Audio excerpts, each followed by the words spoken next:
Today, I'm going to be sharing with you how I got testosterone levels through the roof naturally as a 30-year-old. So, I'm going to show you my tests and blood work.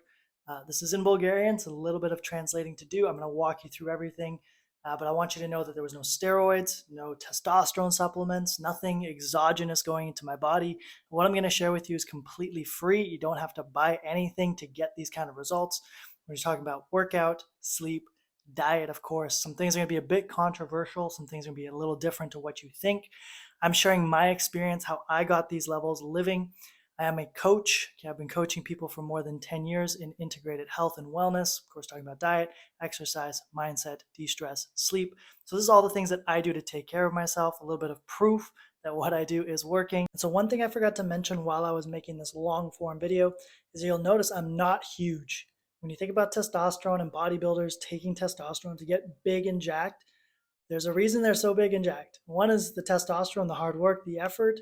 The other one is they eat a metric fuck ton of food. I do not do that for those reasons.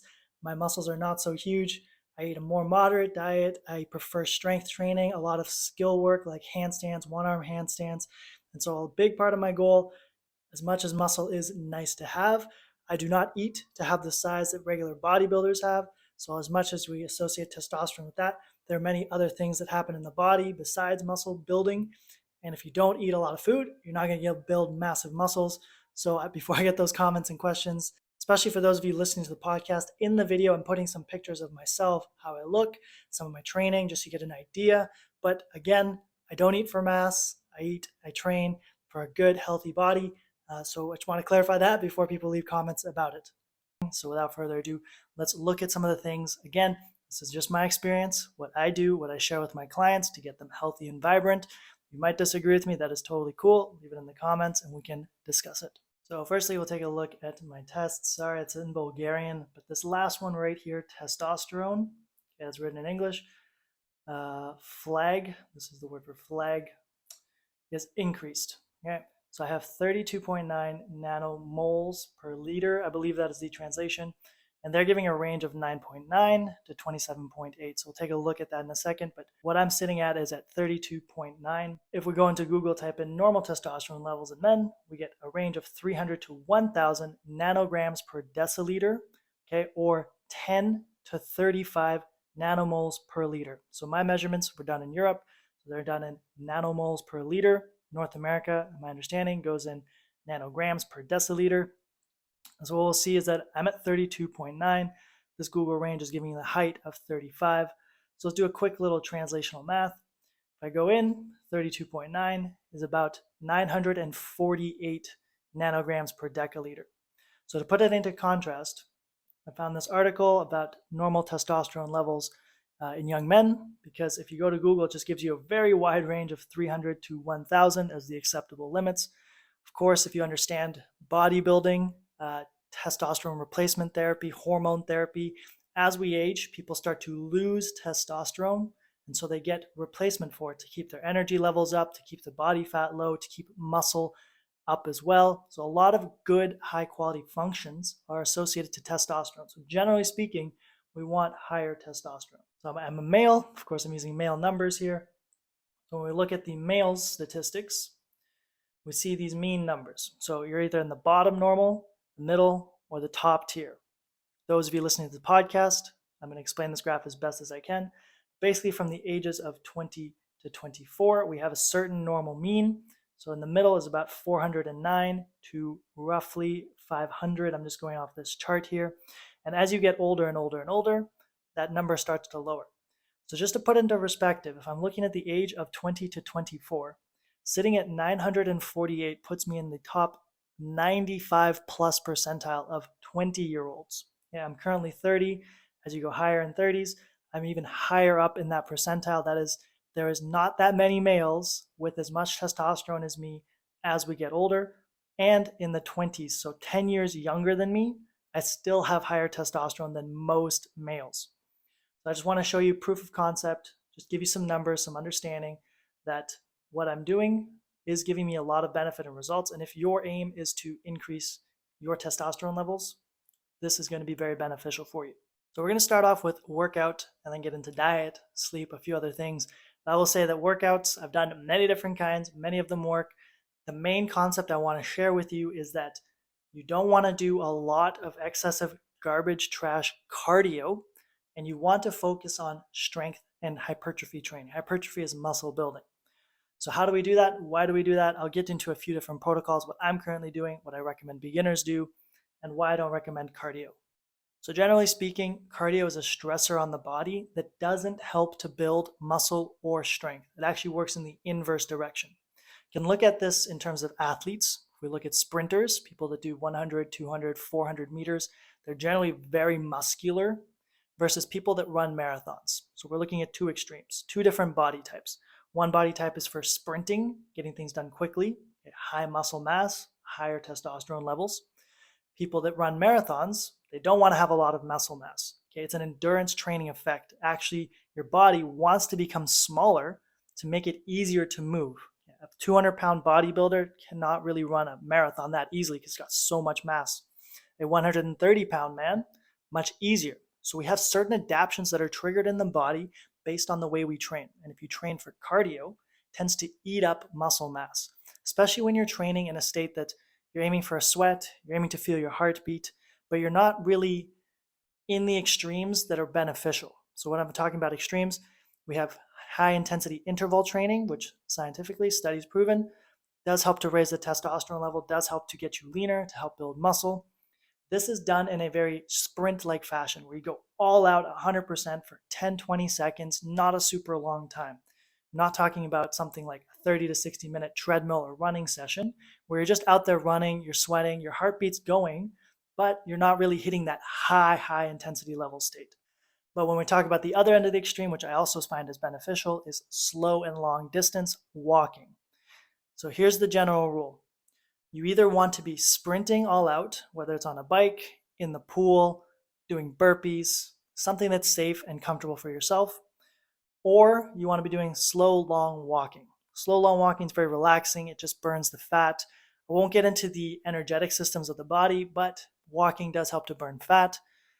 High-end sprinting helps burn fat, helps to build muscle. Anything in between in the middle where you cannot talk or have a comfortable conversation, yet you're not sprinting all out. So you're doing 10, 20, 30 minutes, 60 minutes of cardio.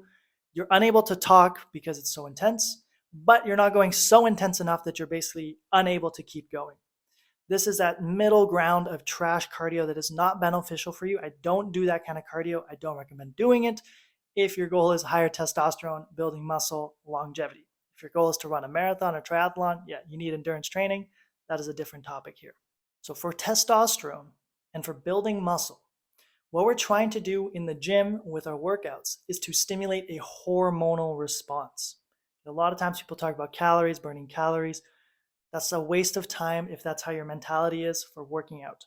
What you want to do with your workouts is stimulate your body to think, oh gosh, that was really challenging. I might have to face that again.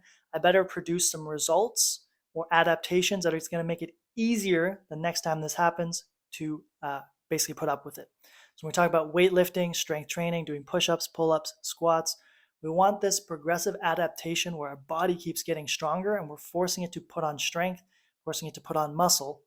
And there's many different approaches to this. So I'm going to give you my current approach and what I'm doing, why I'm doing it, but there's other different approaches that work well too that I'll kind of share with you. And if you're a beginner, I'll give you some tips as well. So what I'm currently doing is I'm training upper body once a week, lower body once a week to total failure with one set. So I'll do one set of one-arm pull-ups per arm, handstand push-ups, planche push-ups, and that's pretty much the meat and potatoes of my upper body training session. For lower body, I basically do squats, deadlifts. If I have access to machines, I'll sometimes do leg extensions and hamstring curls, though I don't suggest those being the base focus of your routine. And with these sets, I'm going to absolute total muscular failure. I'm extending the sets, I'm doing negatives, I'm doing drop sets, whatever I can to completely drain the muscle. Now, why am I doing this versus opting for 2 to 3 sets of almost near failure? The idea being that when I go to the gym and I work out, I'm doing damage to my body. When I walk out of the gym, I am in a weakened state and can no longer produce the same level of strength and force. Then comes into question the ability to recover. So I'm taking about a week between each of my workouts, and I'm still playing with this. I'm adjusting, I'm modifying. Some days I'll do the whole workout in one day, and it's very brutal, very crushing, very taxing. And so the point being, versus doing 20, 40, 50, 100 reps, I'm usually getting in the range of 5 to 20 reps, depending on the exercise, depending how long I'm extending the sets. And what this is doing is it's signaling a strong response for growth, for testosterone, for human growth hormone, without doing too much damage to the muscle. If I can do that, produce the stimulus of hormonal reaction with one set, then I'm only digging a small hole into my muscles. That means I'm causing damage to my muscles, and my body then has to recover and do something called supercompensation. So at my current state and level, if I do one set to total failure on, let's say, bicep curls, then for the next hour, 5 hours, 2 days, I cannot do the same level of effort because my body needs to recover and repair my muscles. Does that through many different processes. I'm suggesting that hormones are a very important part of that process that we want to get correct. So as I work out, the more sets, the more reps, the more muscle damage I do, the deeper I dig a hole into my muscular system, my nervous system, the longer it's going to take me to recover. This also comes into question that some people with really good genetics, higher testosterone levels, better food, better sleep, all these other things we'll discuss, will have a higher rate of recovery. So the more sets, the more reps I do, the more time it's going to typically take to recover and then get stronger from that. Everyone has a different capacity for recovery, and Mike Mentzer, who's someone I learned a lot from this type of training, uses this analogy. We all have different genetics and we all have different skin colors and pigmentations. Someone who is very white can only handle so much sun at any given moment versus someone with a darker skin, whether it's natural or adapted through sunlight. So for example, someone with white skin can go outside in the sun for 4 minutes when it's really hot out, then they have to come inside. Another minute and their skin burns, becomes damaged, and will take much longer to heal and recover. That being said, that person who did 4 minutes the first day could then theoretically come back in a day or two with that sunlight exposure and do 5 minutes because they've built up an adaptive process.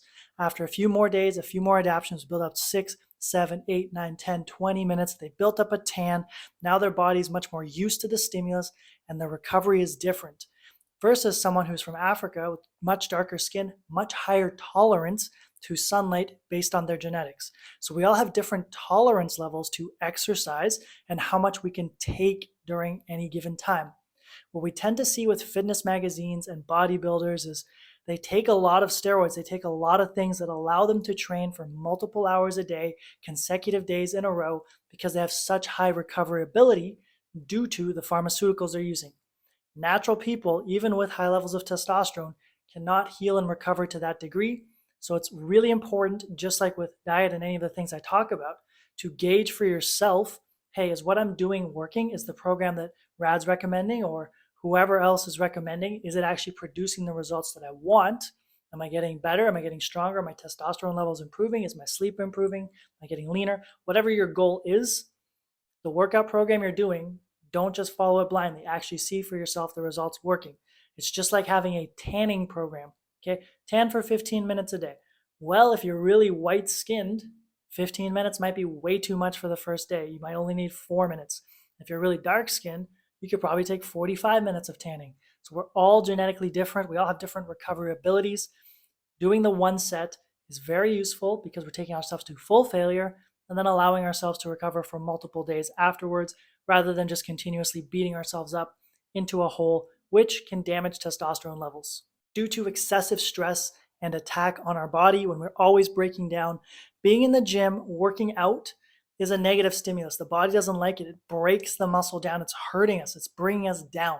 So if we're prolonging this process, we're doing way too much work in the gym, hours of training, hours of cardio, we're breaking down the body. That's why I'm opting for this one set, less times per week. So I'm minimizing the breaking down effect. Because I'm going so hard and so intense, it's really helping to stimulate the testosterone cocktail inside of my body. So that's why I'm doing only one set.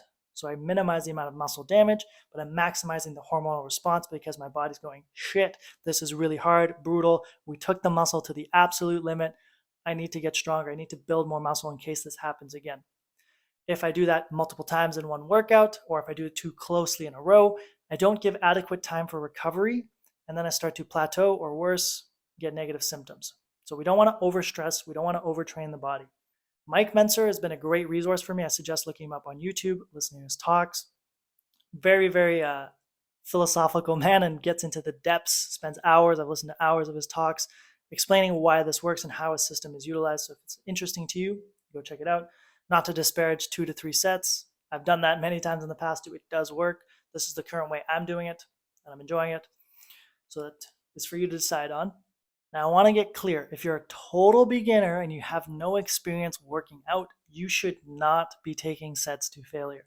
I actually recommend doing 2 to 3 sets, 2 to 3 times per week, and breaking it up into what Paul Chek calls the primal patterns. That is a push, pull, hinge, squat, deadlift, lunge, and gait, so walking.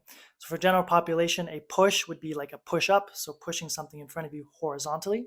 An overhead press, so pushing something above your head. Then we have an overhead pull, like a pull up, and a horizontal row, like a dumbbell row. So it's important to hit all of these in your workouts to become balanced, to keep your body in equilibrium. You don't want to just be upper body dominant, so only doing upper body and not doing lower body. We don't want to only be doing pushing muscles, because then we only develop the chest, we cause the shoulders to round. So we really want to work on the back muscles as well, so getting a nice balance. We want to work on our hinging pattern, so we're able to pick things up off the floor safely. Squatting patterns, to be able to get in and out of chairs, off the toilet, in and out of the car. Lunging patterns, this helps with walking as well. Gait, twisting, rotation. So we want to have a program that includes many different aspects of the body and the fundamental movements, not just things like bicep curls, tricep extensions, ab crunches, which, by the way, if you're trying to get the fat off your abs and build a six-pack ab crunches are really not the way to go. The way the body works in terms of fat storage is not that if I work out that area and that muscle, it's going to burn fat from that area. Fat burning is genetically based. Okay, so some people will have more fat in the abdomen, in the legs, in the upper body, in the face, and it'll be genetics that determine it. So if you're trying to get a workout effect, a hormonal testosterone boosting effect that's going to help you burn fat, we actually want to work out bigger muscles. Okay? The abs are a very small muscle group. The legs are a very big muscle group. The back, the chest, the shoulders, much bigger muscle groups than the abs. So when we train those big muscle groups, like when you do squats, we do deadlifts, we do bench press, we do row, that signals a much bigger demand for testosterone, for growth, for repair, versus doing 30 minutes of ab crunches. Okay, you're going to get very sore. Yeah, that muscle's going to get tired and it's going to hurt, but you're not stimulating a lot of hormonal responses, which we're trying to do with these workouts. So if you're a beginner, my suggestion is to do full body workouts every other day, and you can split it up with an upper body and a lower body focus. So that means on Monday, you do upper body and lower body, push, pull, twist, squat, hinge, lunge, gait, so walking. And you'd emphasize upper body with heavier weights. Okay, don't go to absolute failure. Keep 2 reps in the tank, especially as a beginner. You want to learn good functional coordination, good movement patterns. When we go to failure and we haven't trained our body yet to have good coordination patterns, good biomechanics, things get screwed up. You're going to get an injury. You're going to compensate with certain muscles. So you're going to try to do a press and your shoulder and your triceps are going to take over, but your chest isn't actually working, or your low back is taking over. We don't want compensations. So you want to stop 2 reps shy of total failure, keeping good control, smooth, and week by week, aim to increase the weights. So on that Monday, we're doing heavier upper body, lighter lower body. Okay, higher reps on the lower body, less weight.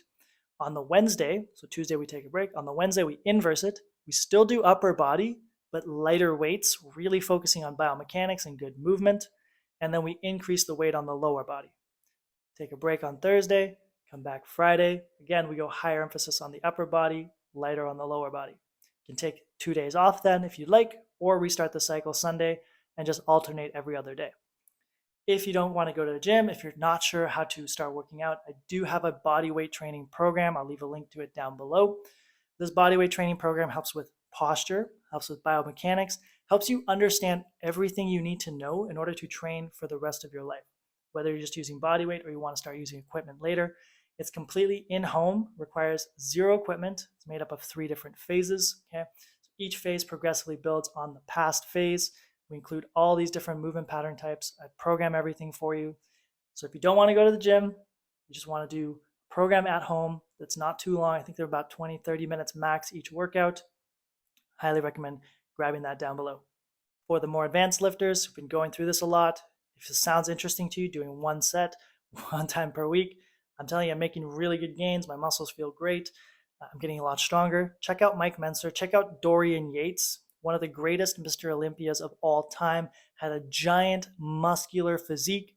And his whole thing was this, you do 1 to 2 sets, absolute failure, and you get out of the gym. In an era when people were doing 2 to 3 hours per day, 6 days a week, he was doing about 4 days, 45 minutes, and winning the greatest bodybuilding competition of all time, Mr. Olympia. So if you want to check out another way to do this, this is 2 great resources, Mike Mentzer and Dorian Yates. Final thing I want to say about training, working out, very important if you want to have good testosterone levels. We need to stimulate testosterone. And one of the ways to do that is to threaten our body under pressure with muscular fatigue. You don't want to be doing long cardio sessions, just trying to sweat, just trying to get the heart rate up. You either want to be sprinting all out in some manner that is safe for you, or doing slow controlled walks. If you're doing cardio that's causing you to sweat, your heart's beating, and you're doing it for prolonged times, you're sending the endurance signal to your body, which is to eat up the muscles, to have a lighter body weight. We don't want to do that. This is catabolic. This is breaking down. It's sending stress hormones through the system that are going to tank your testosterone. Again, looking at the marathon example versus a sprinting body example, whichever body you want to train for that. So if you want the skinny, emaciated look, do the marathons, do the cardio. If you want the jacked, muscular, healthy look, short-term sprints, cardio. I hope you understand what I'm trying to get at. Many ways to skin a cat. I'm not telling you have to do 1 set, 1 per week. Anything that is strength training, muscle building will likely help to raise your testosterone. Anything that is cardio heavy will likely start to tank your testosterone. This is my experience and my understanding of how the body works. So with that, let's move into diet. So what do I eat to have my testosterone levels raised? Before I get into diet, I highly recommend you check out this video on the best diet by myself. Crux of it is that no matter what I say, what's giving me results, what some doctor, PhD, vegan, vegetarian, carnivore, keto person is telling you, the results of your body speak louder than the theoretical thoughts in your mind. That is, if you're eating a certain way, if you're lifting a certain way, if you're having a certain whatever perspective and it's not delivering you the results you want, you need to step out of your mind and go into your body with that. So this is what a lot of what I'm basing on is scientific, but it's also based on my own personal experience. And you saw the numbers on my testosterone. This is what's driving that, okay? The exercise, food, very important. So a large part of my diet is meat. I don't consider myself a carnivore. I don't put a label on my diet other than, hey, when I eat something, I'm observing how my body feels, the responses it's giving, how I'm going to the bathroom, what's my poop look like, what's my energy levels like, how am I sleeping, what's my emotions, do I have headaches all the time, do I feel sleepy? If I eat a large pizza, I'm going to feel sleepy, my skin's going to break out, my poop's not going to be so good. When I focus on nice quality grass-fed meat, particularly beef, I'm a fan of that. Organ meats, so hearts, liver, kidneys, some lungs. Eating that is very supportive to testosterone. I eat a lot of eggs, so a typical morning would be 6 to 8 eggs to start my day. For those of you wondering, yes, my cholesterol is also a little bit elevated, but cholesterol is very important for the production of testosterone. It's a precursor. So if you don't have enough cholesterol on board, your body has a difficult time producing more testosterone. So the eggs, beef, organ meats, all help to fuel one, protein, obviously for building muscle, but also cholesterol and saturated fat, which are important for testosterone. Saturated fats had a bad rap for many years. I think people are starting to wake up that it's actually very beneficial. So usually I'll have butter, grass-fed butter with my eggs, with my fats. I'll cook in it to get the saturated fats going. Every cell in the body, all the cells that make up your body are lined with saturated fats.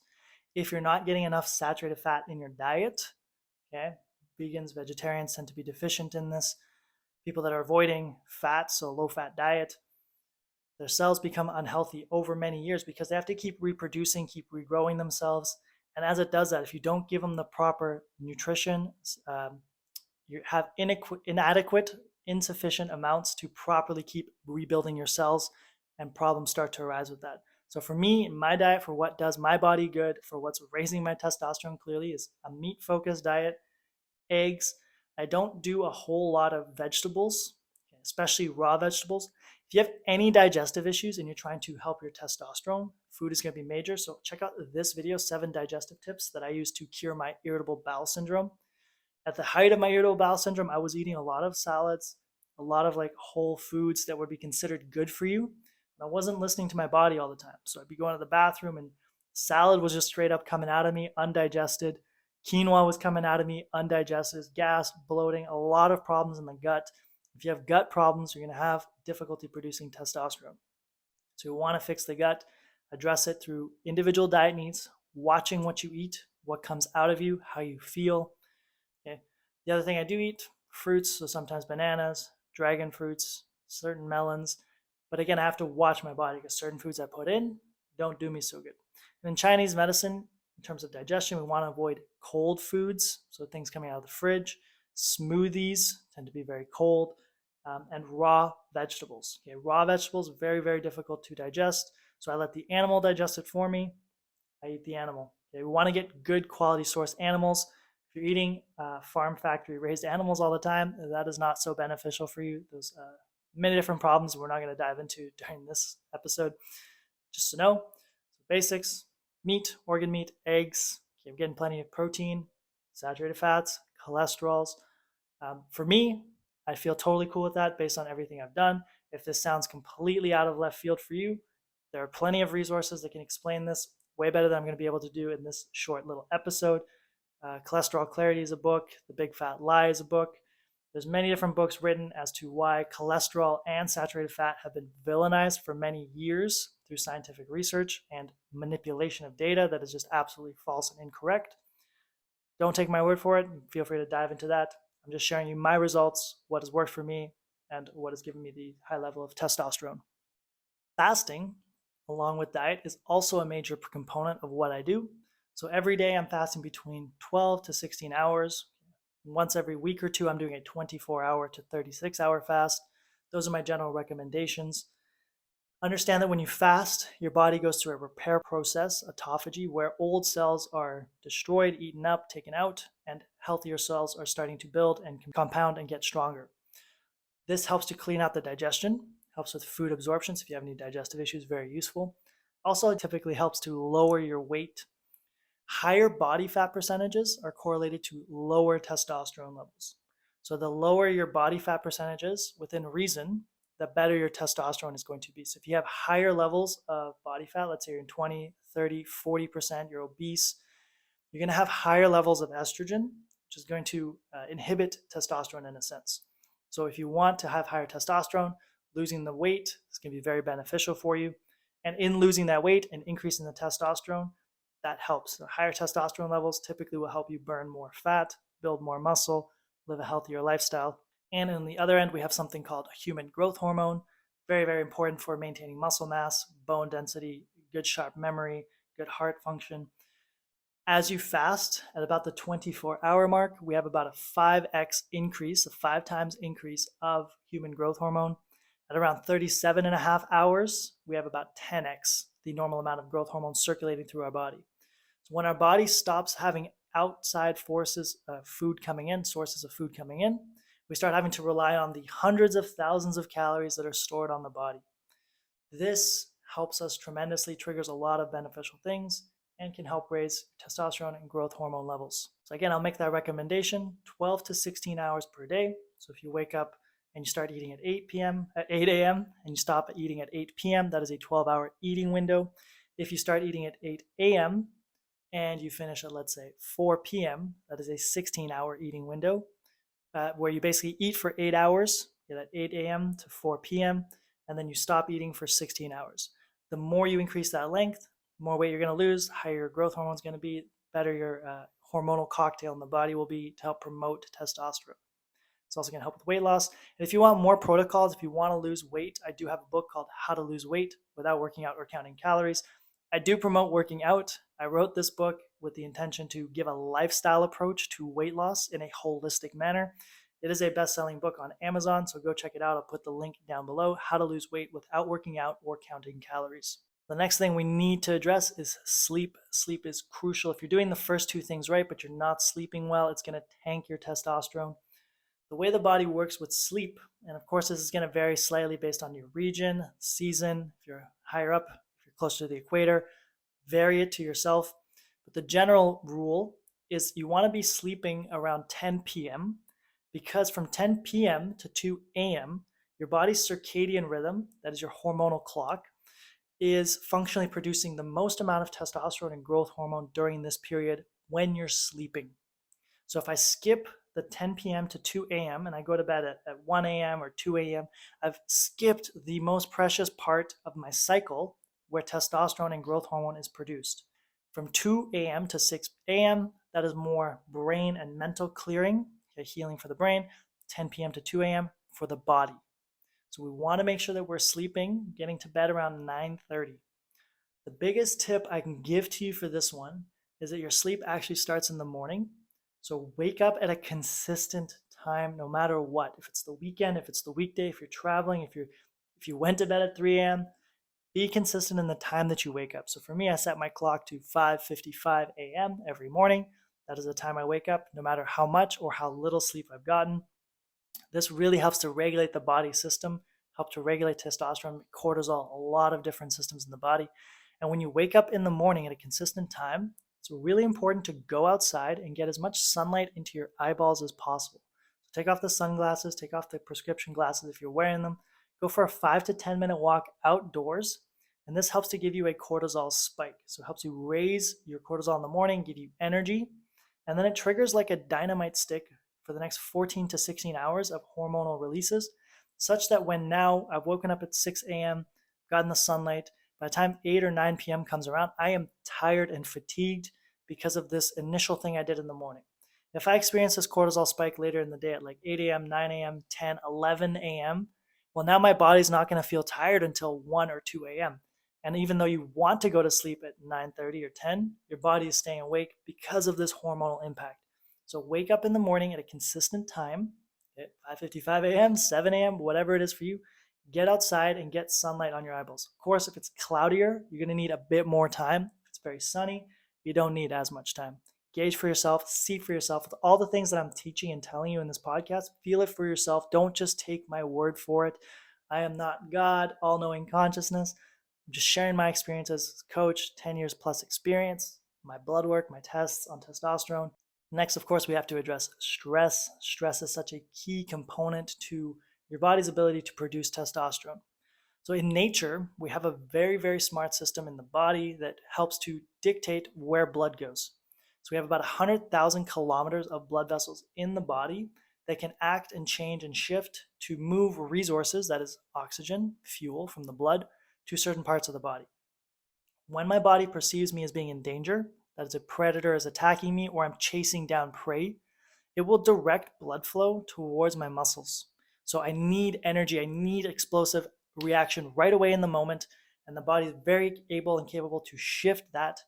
One way you can see this is, I like to be practical, give you practical examples. If you eat a meal and then you try and work out, go for a swim, go for a run, you feel very heavy, like a stone is in your stomach. That food just doesn't want to move, it just sits.